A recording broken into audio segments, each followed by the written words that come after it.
सुप्रभात विद्यार्थियों आप सबका स्वागत है आपके अपने YouTube channel Hindi classes NCERT and RBSE form में दावी कौशिक। विद्यार्थियों, मुझे पूरी उम्मीद है कि आप घर पे होंगे, स्वस्थ होंगे और आपका अध्यापन कार्य क्या चल रहा है भी सुचारू रूप से चल रहा होगा। इन दिनों व्याकरण के बहुत ही महत्वपूर्ण प्रकरण मेरे YouTube चैनल पर चल रहे हैं। उन्हीं प्रकरणों में से एक है काव्य गुण। इससे पहले मैंने बताया था आपको वास्तव में रस क्या होते हैं, अलंकार क्या होते हैं और शब्दकोश, इससे संबंधित कई वीडियो बनाकर मैंने अपलोड कर दी है और मुझे पूरी उम्मीद है कि आपने उन सभी वीडियो को देखा होगा, आपको यहां तक समझ में आ गया होगा। इसी क्रम में आज बताऊंगा काव्य गुण वास्तव में क्या होते हैं, क्योंकि जो पेपर है आपका हिंदी का, उस हिंदी के पेपर के अंदर सीधे ही पूछ सकते हैं वो काव्य गुण, या कोई पद्यांश देकर ही पूछ सकते हैं काव्य गुण। तो दोनों ही प्रकार से, दोनों ही दृष्टियों से ये जो काव्य गुण है ये बहुत ही महत्वपूर्ण प्रकरण है विद्यार्थियों। तो इसे ध्यान से देखिए और याद करने का प्रयास कीजिए कि वास्तव में काव्य गुण क्या होते हैं और कैसे आप काव्य गुण निकालेंगे। ऐसी कौन सी पहचान होती है काव्य गुणों के अंदर, जो अगर आप कवि की कविता देख लेंगे, कविता आएगी वहां पेपर के अंदर अपठित पद्यांश के रूप में आए, तो उसमें से काव्य गुण छांटना, पहचानना, या वैसे ही पूछने कविता देखे कि इसमें कौन सा काव्य गुण है, तो कई प्रकार के प्रश्न बनते हैं विद्यार्थियों। तो मुझे उम्मीद है कि आप काव्य गुण ढंग से समझेंगे और वीडियो को अंत तक देखेंगे विद्यार्थियों अगर मेरे द्वारा बनाई वीडियो को पसंद आए तो इसे ज्यादा लाइक कीजिए, कमेंट कीजिए, शेयर कीजिए। विद्यार्थियों, चैनल पे अगर आप नए हैं तो चैनल को तुरंत सब्सक्राइब कर लीजिए ताकि तुरंत क्या मिल जाए, नोटिफिकेशन मिल जाए। घर पे रहिए, क्योंकि आपको पता है विकट परिस्थितियां है। घर पे रहिए, स्वस्थ रहिए और आप साथ में अपने अध्यापन पर लगे रहिए विद्यार्थियों। तो आज का हमारा टॉपिक है वो है आपके सामने काव्य गुण। अब देखिए विद्यार्थियों, काव्य गुण के बारे में सबसे हम बताने वाले विद्वान कौन थे। एक विद्वान का नाम आता है, वो आता है आपके सामने आचार्य वामन। आज का जो प्रकरण है वो क्या है, काव्य गुण है। और काव्य गुण जो है वो बताने वाले कौन विज्ञान थे, वैज्ञानिक कौन थे विद्यार्थियों, वो थे आपके सामने आचार्य वामन। हालांकि आचार्य वामन ने क्या किया था, रीति संप्रदाय का बताया था, और रीति संप्रदाय को ही क्या कहते हैं, गुण संप्रदाय कहते हैं। हालांकि जो आचार्य वामन है, आचार्य वामन ने किसके बारे में बताया था, एक बहुत महत्वपूर्ण बात कि आचार्य वामन ने किसके बारे में बताया था भाई, आचार्य वामन ने बताया था आपके सामने रीति संप्रदाय के बारे में। लेकिन रीति को ही क्या कहते हैं, वास्तव में गुण कहते हैं। क्या कहते हैं विद्यार्थियों, गुण कहते हैं। आचार्य वामन ने क्या बताया था विद्यार्थियों, क्या बताया था, रीति संप्रदाय को। किसका वर्णन किया, रीति संप्रदाय का। और आचार्य वामन के द्वारा दिया गया जो वर्णन था वो कौन सा था, रीति संप्रदाय। और रीति संप्रदाय को ही क्या कहते हैं, गुण संप्रदाय कहते हैं। क्या कहते हैं विद्यार्थियों, गुण संप्रदाय कहा जाता है। और हम क्या पढ़ रहे हैं, काव्य गुण पढ़ रहे हैं। हम किसका अध्ययन कर रहे हैं, काव्य गुण का अध्ययन कर रहे हैं। इसलिए हम ये कह सकते हैं कि काव्य गुण भी किसने बताए भाई, आचार्य वामन ने। देखिए विद्यार्थियों, एक बात मैंने बताई यहाँ पे कि वास्तव में आप देखें तो काव्य गुण कैसे आते हैं, काव्य गुण किस प्रकार से कितने बताए, उसमें अगर आप देखना प्रयास डालो तो देखिए काव्य गुण जो है वो गुण संप्रदाय के अंतर्गत आते हैं। किसके अंतर्गत आते हैं विद्यार्थियों, गुण संप्रदाय आते हैं। और रीति संप्रदाय को गुण संप्रदाय भी कहा जाता है। रीति संप्रदाय को क्या कहा जाता है, रीति संप्रदाय को गुण संप्रदाय भी कहा जाता है। क्या कहा जाता है विद्यार्थियों, ये एक प्रश्न है। रीति संप्रदाय को गुण संप्रदाय भी कहा जाता है, कहा जाता है। क्या कहा जाता है विद्यार्थियों, गुण संप्रदाय कहा जाता है। और रीति संप्रदाय किसने बताया था, कौन है प्रवर्तक रीति संप्रदाय के, आचार्य वामन। प्रवर्तक का मतलब तो लेके आए थे, कौन लेके आए थे विद्यार्थियों, आचार्य वामन ने क्या आए थे। रीति संप्रदाय को गुण संप्रदाय भी कहा जाता है। तो इस प्रकार आप कह सकते हैं कि गुण संप्रदाय भी किसने बताए, आचार्य वामन ने। और आचार्य वामन ही क्या है भाई, काव्य गुण को ही बताने वाले हैं, क्योंकि हम क्या पढ़ रहे हैं, काव्य गुण पढ़ रहे हैं। मुझे लगता है आपको यहां तक बात समझ आ गई होगी। कोई समस्या, कोई डाउट किसी प्रकार का। देखिए काव्य गुण बता रहा हूं, सबसे पहली बात तो प्रश्न ये उठता है कि काव्य गुण कौन लेके आए। सीधा सा जवाब ये है कि काव्य गुण को रीति संप्रदाय भी कहा जाता है, रीति संप्रदाय को गुण संप्रदाय भी कहा जाता है। गुण संप्रदाय के अंदर क्या आते हैं, काव्य गुण आते हैं। रीति संप्रदाय के प्रवर्तक कौन है, आचार्य वामन है। तो आचार्य वामन ही क्या हुए, काव्य गुण को लाने वाला भी आचार्य वामन ही है। आचार्य वामन को क्या जाता है, काव्य गुण के संबंधित से जाता है। देखिए आचार्य वामन ने क्या बताया था, काव्य की अंतरंग शोभा बढ़ाने वाले काव्य तत्व गुण कहलाते हैं। क्या बताया था आचार्य वामन के अनुसार? आचार्य वामन ने काव्य गुण को बताते हुए क्या बताया? आचार्य वामन के अनुसार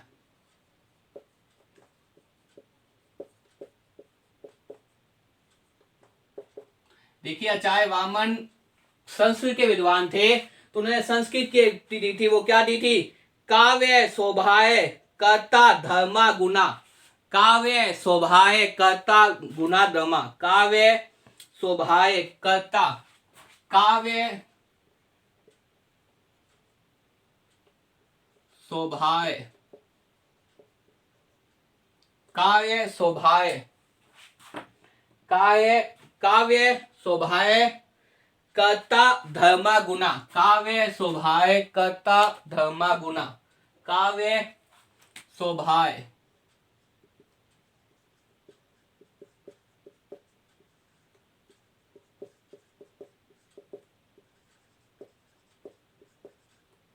ये गुप्ती बताई थी, काव्य शोभाए कर्ता धर्मा गुना।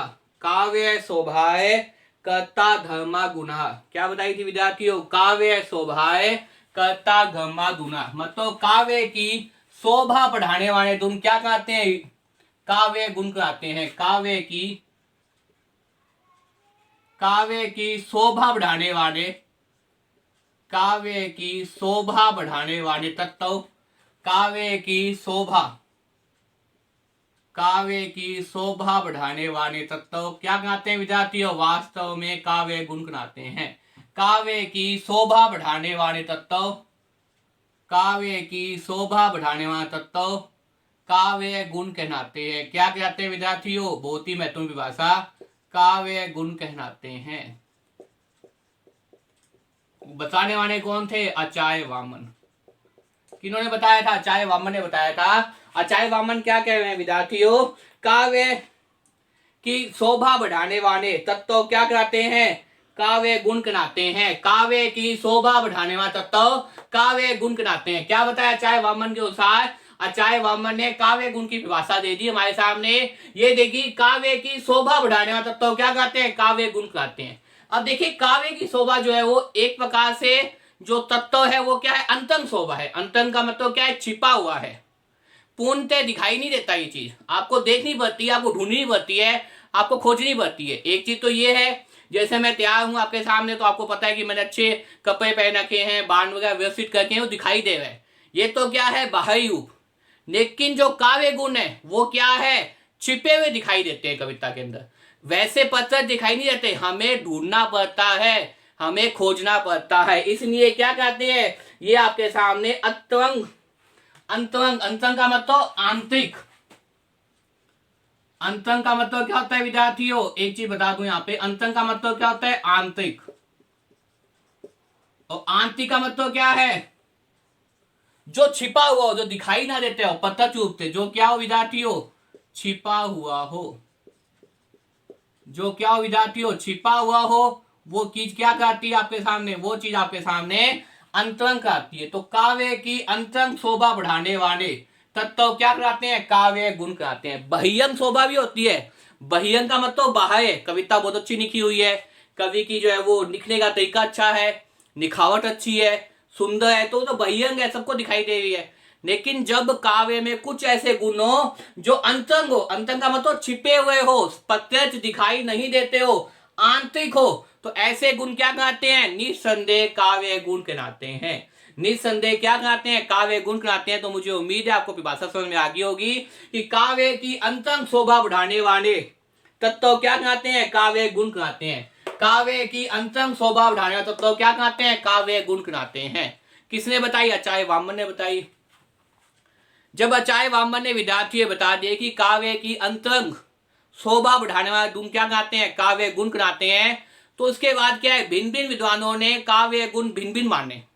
कोई 10 मांग रहा है, कोई 12 मांग रहा है, कोई 15 मांग रहा है। इस प्रकार से जो है विद्वानों ने चर्चा कर दी। विद्वानों में ये भाग चालू हो गए, क्योंकि जनरली आपको पता है हिंदी जो है वो संस्कृत भाषा से आई है। तो ज्यादातर विद्वान किसके होंगे? संस्कृत भाषा के होंगे निसंदेह। अब संस्कृत के विद्वानों ने हिंदी भाषा का जब उत्पन्न कर दिया तो अपने अपने विचार व्यक्त किए। कोई कहता है 12 होने चाहिए, कोई कहता 15 होने चाहिए, कोई कहता 8 होना चाहिए। इस प्रकार से क्या है, काव्य गुणों की संख्या में क्या है, हमें कई बार क्या देखने को मिलता है, अंतर देखने को मिलता है। ये तो क्या था विद्यार्थियों, फर्स्ट पॉइंट कौन सा, काव्य गुण। नेक्स्ट देखेंगे अपने काव्य गुणों की संख्या।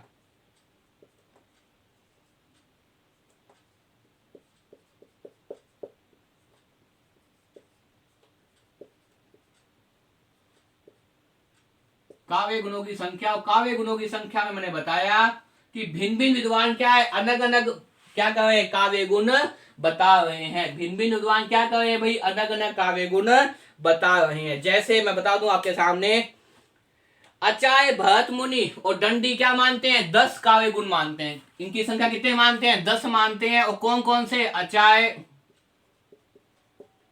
अचाय, भरत और दंडी। अचाय, भरत और अचाय, दंडी कितने मानते हैं काव्य गुण, 10 मानते हैं। उनके अनुसार काव्य गुणों की संख्या कितनी होनी चाहिए, 10 होनी चाहिए। किनके अनुसार बताइए, आपके सामने अचाय, वामन, अचाय, भरत और अचाय, दंडी के अनुसार काव्य गुण कितने होने चाहिए भाई, 10 होने चाहिए। अचाय, वामन और अचाय, दंडी के अनुसार काव्य गुण कितने होने चाहिए, 10 होने चाहिए। जबकि जो अचाय वामन है, अचाय वामन कितने मानते हैं, अचाय वामन मानते हैं 20। अचाय वामन क्या थे भाई, नाने वाने थे। कौन नाने वाने थे भाई, काव्य गुणों को नाने वाने थे, प्रवर्तक थे। अचाय वामन कितने मानते हैं, 10 काव्य गुण मानते हैं। अचाय दंडी और अचाय भट्ट कितने मानते हैं विद्यार्थियों, 10। और अचाय वामन कितने मानते हैं, वो मानते हैं 20। कितने मानते हैं विद्यार्थियों, वो मानते हैं 20। कौन मानते हैं भाई, अचाय वामन जो नाने वाने थे, वो कितने मानते हैं भाई काव्य गुण, 20 मानते हैं।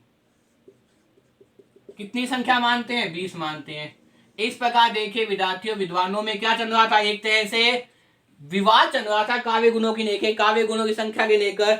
उसी प्रकार देखिए विद्यार्थियों, आपके सामने जो है सबसे अचाय, कुंतक, भोजराज ने क्या माने हैं भाई, अतानी गुण माने हैं। भोजराज एक विद्वान हुए थे, वो कितने माने हैं, वो 48 माने। अचाय, भोजराज कितने माने विद्यार्थियों, एक अचाय हुए थे, अचाय का नाम क्या है विद्यार्थियों, भोजराज। और भोजराज कितने मानते हैं, अतानित काव्य गुण मानते हैं।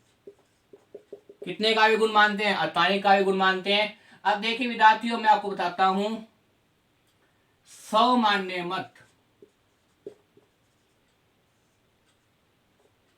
सामान्य मत के अनुसार काव्य गुण कितने होने चाहिए, सामान्य मत के अनुसार, मतलब सभी ने बाद में जब खोज की, उन्होंने कितने माने विद्यार्थियों, उन्होंने 3 काव्य गुण माने। कितने काव्य गुण माने विद्यार्थियों, 3 काव्य गुण माने। देखिए अलग अलग विद्वान थे, अलग अलग विद्वानों की संख्या मैंने आपको बता दी। और भी बहुत से विद्वान हुए थे जो क्या मान रहे थे, काव्य गुणों की अलग अलग संख्या मान रहे थे। लेकिन बाद में क्या हुआ, एक सामान्य मत निकला, और सामान्य मत के अनुसार क्या हुआ, काव्य गुण कितने थे, 3 थे। और सबसे पहले कौन सा माना उन्होंने, अचाय गुणों ने, ओज, प्रसाद और माधुर्य। कौन सा मान लिया भाई, माधुर्य गुण। उसके बाद मान लिया आपके सामने ओज गुण, और ओज गुण के बाद में क्या मान लिया विद्यार्थियों, प्रसाद गुण। ये जो 3 है आपके सामने, बाद में जो विद्वानों ने क्या कहा, विद्वानों ने कहा यही क्या है भाई, काव्य गुण माने। कितने माने काव्य गुण, बाद में 3 काव्य गुण माने। सामान्य मत के अनुसार अगर पूछना जाए कि सामान्य मत के अनुसार कितनी काव्य गुणों की संख्या है, तो आपने बतानी है काव्य गुण कितने हैं भाई, 3 है। कौन कौन से है भाई, आपके सामने ओज, प्रसाद और माधुर्य। देखिए विद्यार्थियों, बाद में जब सब विद्वान बैठ गए और सब विद्वानों ने अध्ययन किया, तो एक सामान्य निष्कर्ष के रूप में, जिसे आज भी स्वीकारा जाता है वर्तमान समय तक, वो क्या माना कि काव्य गुण कितने होने चाहिए, 3 होने चाहिए। और 3 भी कौन कौन से, ओज, प्रसाद और माधुर्य। ओज गुण, प्रसाद गुण और माधुर्य गुण। देखिए विद्यार्थियों, मुझे उम्मीद है कि आपको समझ में आया होगा। आज का जो हमारा प्रकरण है वो है काव्य गुण। काव्य गुण के बारे में बताया कि काव्य गुण सबसे पहले कौन लेके आए थे, प्रवर्तक कौन थे। तो देखिए काव्य गुण या गुण संप्रदाय किस में आता है, इति संप्रदाय में आता है। और इति संप्रदाय का प्रवर्तन किसने किया? आचार्य वामन ने किया। कौन ने किया? आचार्य वामन ने किया है। तो निस्संदेह काव्य गुण भी कौन ने किया? आचार्य वामन ने किया है। अब आचार्य वामन ने क्या बताया कि काव्य की अंतरंग, अंतरंग का मतलब छिपी हुई, जो दिखाई ना दे, जिसे ढूंढना पड़े, जिसे पहचानना पड़े, काव्य की अंतरंग शोभा बढ़ाने वाले गुण क्या कहते हैं? काव्य गुण कहते हैं। काव्य की अंतरंग शोभा बढ़ाने वाले गुण क्या कहते हैं? काव्य गुण कहते हैं। ये परिभाषा किसके अनुसार है? आचार्य वामन के अनुसार। और भी परिभाषाएं दी थी विद्वानों ने, लेकिन महत्वपूर्ण परिभाषा यही है। आचार्य वामन ने क्या माना? काव्य की अंतरंग शोभा बढ़ाने वाले गुण क्या कहते हैं? काव्य गुण कहलाते हैं। अब बात की जाए काव्य गुणों की संख्या के बारे में, तो भिन्न भिन्न विद्वान क्या मान रहे हैं? भिन्न भिन्न विद्वान अपने अपने हिसाब से क्या मान रहे हैं? काव्य गुण मान रहे हैं। कहीं तो देखिए आपके सामने जो आचार्य वामन तो 20 मानते हैं, तो आचार्य भरत मुनि और आचार्य दंडी 10 मानते हैं। एक विद्वान हुए थे आचार्य भोजराज, वो कितने मान रहे हैं? 28 मान रहे हैं। देखिए आचार्य भरत मुनि और आचार्य दंडी कितने मान रहे हैं? 10 काव्य गुण मान रहे हैं। जबकि आचार्य वामन कितने मान रहे हैं? 20 काव्य गुण मान रहे हैं। एक विद्वान और हुए थे, वो कौन से थे? आचार्य भोजराज, उन्होंने तो अधिकतम संख्या माननी, कितनी माननी? 48 काव्य गुण माननी। उसके बाद एक सामान्य मत मैंने आपको बताया, और सामान्य मत के अनुसार काव्य गुणों की संख्या कितनी है? पूछनी जाए तो 3 काव्य गुण होते हैं। कितने काव्य गुण होते हैं? 3 काव्य गुण होते हैं। अब पूछ ना जाए कौन कौन से काव्य गुण होते हैं, तो ओज, प्रसाद और माधुर्य। कौन से होते हैं? ओज, प्रसाद और माधुर्य। यहां तक विद्यार्थियों मुझे उम्मीद है कि आपको समझ में आ गया होगा। किसी प्रकार की कोई समस्या आपके मन में नहीं होगी। इससे जो अगली वीडियो लेके आऊंगा उससे बताऊंगा सबसे पहला कौन सा है भाई? माधुर्य गुण। और माधुर्य गुण की पहचान क्या है? कविता की कौन कौन सी पंक्तियां होती है जिसमें माधुर्य गुण छिपा होता है? प्रत्यक्ष अंतरंग का मतलब ये होता है कि दिखाई नहीं दे, ढूंढना पड़े, खोजना पड़े, पहचानना पड़े। तो अब की अगली वीडियो बताऊंगा कि माधुर्य गुण की परिभाषा क्या होती है, माधुर्य गुण के जो पहचान के नियम कौन कौन से होते हैं, कौन कौन सी बातें होती है माधुर्य गुण के अंदर, और माधुर्य गुण के अंदर कौन कौन से रस आते हैं। मैंने एक रस भी बहुत विस्तार से समझाया था। अगर आपने रस पहचान लिया तो आप काव्य गुण पहचान जाएंगे, क्योंकि हिंदी के अंदर जो हिंदी व्याकरण है उसमें कई चीजें क्या आपस में एक दूसरे संबंधित है। तो उसके बारे में विस्तार से चर्चा करेंगे विद्यार्थियों मुझे उम्मीद है आपको काव्य गुण समझ में आगे होंगे। अगर विद्यार्थियों मेरे द्वारा बनाई वीडियो आपको पसंद आए तो इसे ज्यादा लाइक कीजिए, कमेंट कीजिए, शेयर कीजिए विद्यार्थियों। और चैनल पे अगर आप नए हैं तो चैनल को तुरंत सब्सक्राइब कर लीजिए, ताकि तुरंत क्या मिल जाए? नोटिफिकेशन मिल जाए। घर पे रहिए, स्वस्थ रहिए, अपना अध्यापन कार्य सुचारू रूप से करते रहिए। धन्यवाद।